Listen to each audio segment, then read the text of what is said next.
Hi అండి, ఎలా ఉన్నారు? నేనైతే ఈ వీడియో గురించి కొంచెం డీటెయిల్స్ గా చెప్పాలనుకుంటున్నాను. ఎందుకంటే వైద్యనాథేశ్వరం టెంపుల్ గురించి మాకే తెలియదు. ఫస్ట్ టైం అనమాట మేము వినడము వెళ్ళడము. తెలిసింది మీకు చెప్పాలనుకుంటున్నాను. చెన్నై నుంచి 250 కిలోమీటర్ల దూరంలో ఉంటుంది అనమాట.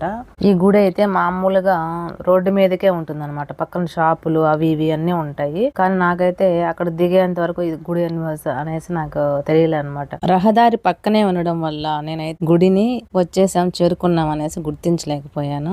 చూసారా, అన్ని షాపులు ఇల్లు అన్ని ఉన్నాయి. దాని పక్కనే ఉంటుంది అనమాట గుడి. రోడ్డు మీదకే ఉంటుంది. అందుకే నేను అలా పోల్చుకోలేకపోయాను అనమాట టక్కన ఆపేసరికి. ఇంకపోతే గుడి విషయానికి వస్తే ఇది చాలా పురాతనమైన టెంపుల్ అంట. ఈ ఆలయంలో మహాశివుడు వైద్యుడిగా, పార్వతీదేవేమో తైలనాయకి అంటారు. తైలనాయకి అంటే ఒక పాత్రలో తైలం పట్టుకున్నట్టుగా ఒక పాత్రతో దర్శనమిస్తారు అమ్మవారు. కాబట్టి తైలనాయకి. దానికి ఒక స్టోరీ ఉంది, మనం ఇప్పుడు చెప్పుకుందాం దానికి స్టోరీ గురించి. నాకు తెలిసింది మీకు వివరిస్తాను. ఈ గుడికి అయితే పురాణ గాథ చాలా పెద్దదే ఉంది, కానీ అంత పెద్ద స్టోరీ మనం ఇప్పుడు చెప్పుకోలేము. సింపుల్ గా చెప్తాను.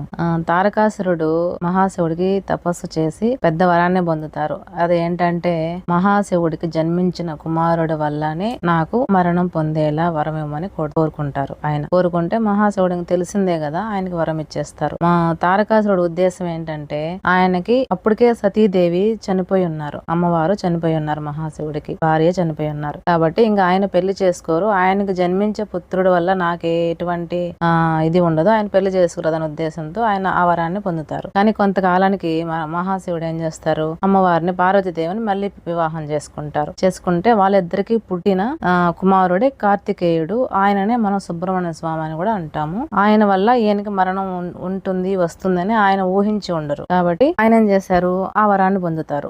ఇంకా ఆయనకి మరణించే ఇది వస్తుంది. అప్పుడు వచ్చి వాళ్ళ ఇద్దరి మధ్య యుద్ధం జరుగుతుంది. యుద్ధం జరిగితే ఆయన ఏం చేస్తారు, దేవతలంతా కుమారస్వామి వైపు, మిగతా రాక్షస గణం అంతా ఆయన వైపు. ఇంకా మామూలే కదా, అటు ఇటు ఉంటారు. కుమారస్వామి వైపు ఉన్న దేవతలందరికీ గాయాలు పాలవుతారు అనమాట అందరూ. అప్పుడు మహాశివుడు సాక్షాత్ ఆయనే శివుడే వైద్యునిగా వ్యవహరించి వైద్యం చేశారంట. పార్వతీదేవికి ఆ పేరు ఎందుకు వచ్చిందంటే, పార్వతీదేవి అనేక వనమూలికలతో కూడిన తైలంతో ఆయన వెంట వచ్చిందనమాట. ఒక పాత్రలో తైలం తీసుకొని ఆయన వెంట వచ్చిందనమాట. అందుకని ఆ అమ్మవారికి ఆ పేరు వచ్చింది, తైలనాయకి అనేసి ఆ పేరు వచ్చింది అనమాట. ఇంకపోతే గుడిలోకి ఎంటర్ అవ్వగానే ఫస్ట్ మెయిన్ గోపురం దగ్గర నుంచి 2 గోపురం దాటుకున్న తర్వాత గుడిలోకి ఎంటర్ అవ్వగానే ఎదురుగానే సుబ్రహ్మణ్యం స్వామి, వినాయకుడి ఆలయాలు కనిపిస్తాయి. అవి దర్శించుకుని కొంచెం ముందుకు వెళ్తే అంగారకుడి ఆలయం కూడా దర్శనమిస్తుంది. అంగారకుడిని మనం కుజగ్రహం, మంగళ గ్రహం అని కూడా అంటాము. ఆయన అక్కడ ఎందుకు ఉన్నారు అనేసి ఆయనకు ఒక స్టోరీ ఉంది. మళ్ళీ ఆయన కుష్టి వ్యాధితో బాధపడుతూ ఉంటారంట అంగారకుడు. సుబ్రహ్మణ్య స్వామి ఆయనకి అధిపతి అనమాట. ఆయన దగ్గరికి వెళ్లి ఈ వ్యాధిని ఎలాగైనా సరే నయం చేయమని అడుగుతారు. అడిగితే ఆయన దేవగణాలకు నేను అధిపతే గాని నా వల్ల కాదు అంటారంట.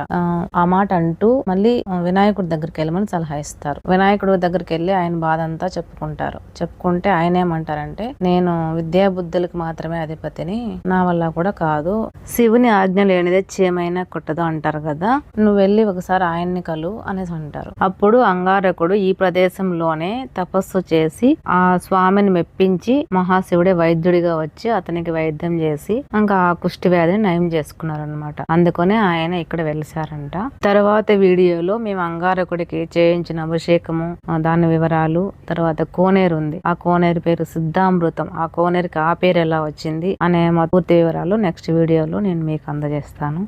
వీడియో ఎలా ఉంది కామెంట్ చేయండి.